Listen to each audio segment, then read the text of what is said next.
Hey guys, I just got done building this beautiful solid walnut headboard. Let's talk about how I did it.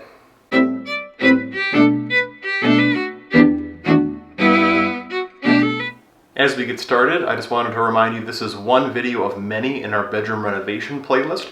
I just got done building a bed frame prior to this, now the headboard, and today I'm going to shut up and just let you watch the woodworking in action. Here we go.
pretty straightforward project, a lot of good lessons learned.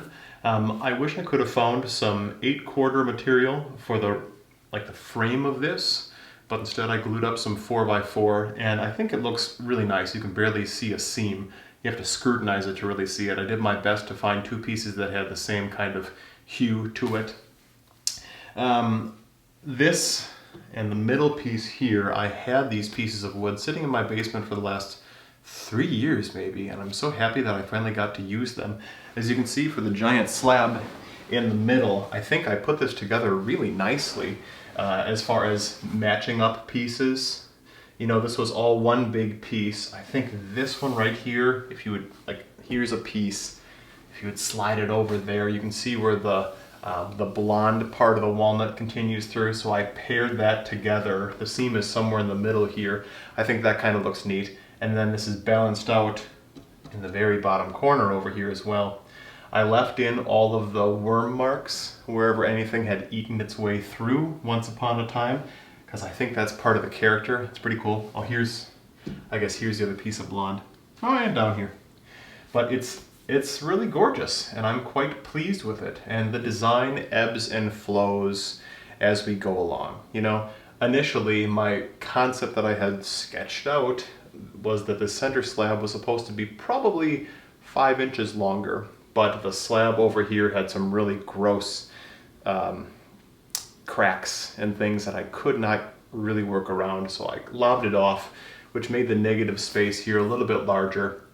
I'm not sure if we're going to stick with these pieces here, but you saw the way that I was attaching them. I do have the option to unscrew them from the back if I want to maybe get a 12-inch board. This is a 7-inch board, so that could add, you know, 2.5 inches on either side and close up the space. We're going to live with it for a little while, see how it feels, but we have that option, and it's pretty straightforward. A good learning process for making a big slab and getting it nice and level and sanding it down through the grits down to 220 and applying some nice coats of finish. Really very satisfying.